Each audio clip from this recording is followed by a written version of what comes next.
Feeding people less fortunate than myself means that I am involved in social justice. I think one of the three basic things that everyone should have are shelter, food, and clothing.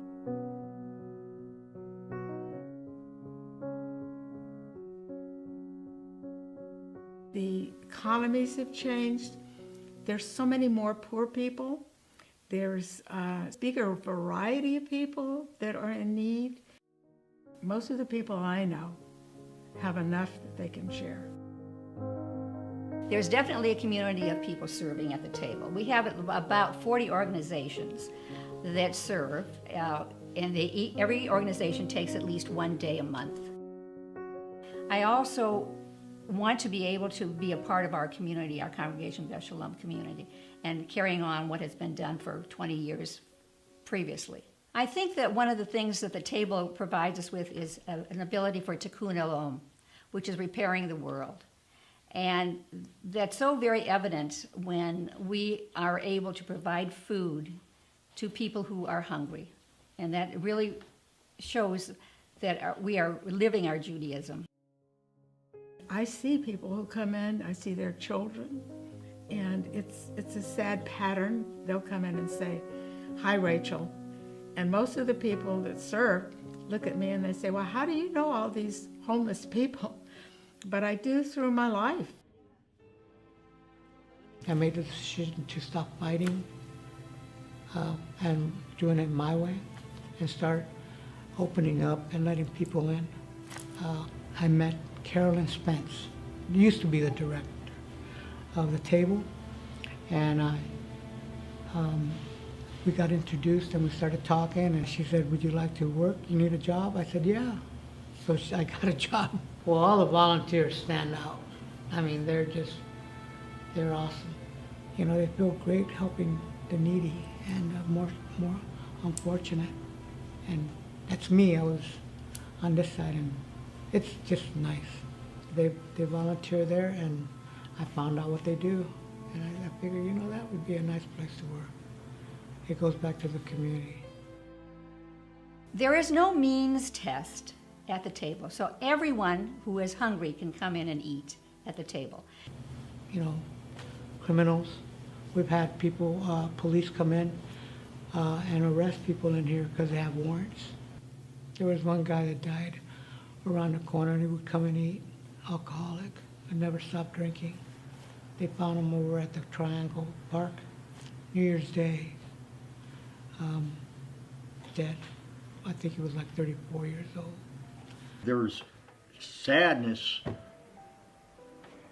in the homeless community sometimes, because sometimes somebody passes away that you liked or something like that, and that's like the real stuff that happens, you know, around here. I used to be an iron worker, and I have had my hand was crushed on the job, and then my knee was also messed up. I couldn't work no more, and I had to wait to get my SSI, so like I kind of was down and out. So I did have my share of being in down, where I did drugs, I did some drinking. I started drinking again while I was homeless because it's rough being homeless, not having a place to sleep, not having money. But the table's always happy. I had found out about this place, and I'd come up here to eat.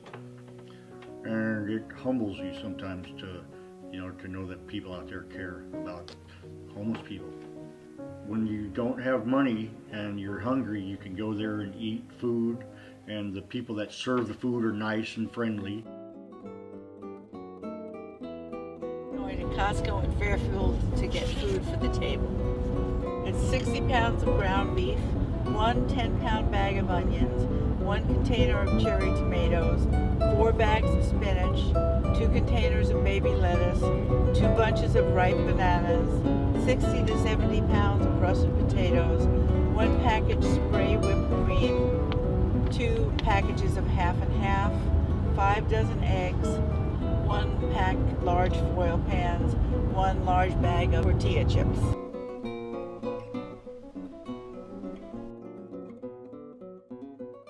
like going, it's like the family at the dinner table. Well, they have good food, but like Meatloaf Monday is the best. They serve meatloaf and mashed potatoes, and then they serve salad and dessert. You can gain weight there, so, because you can eat as much as you want. So I'm trying to cut back. During Christmas and Thanksgiving, when they serve turkey Prime rib and like, you know, the meals for the holiday, and all the fixings.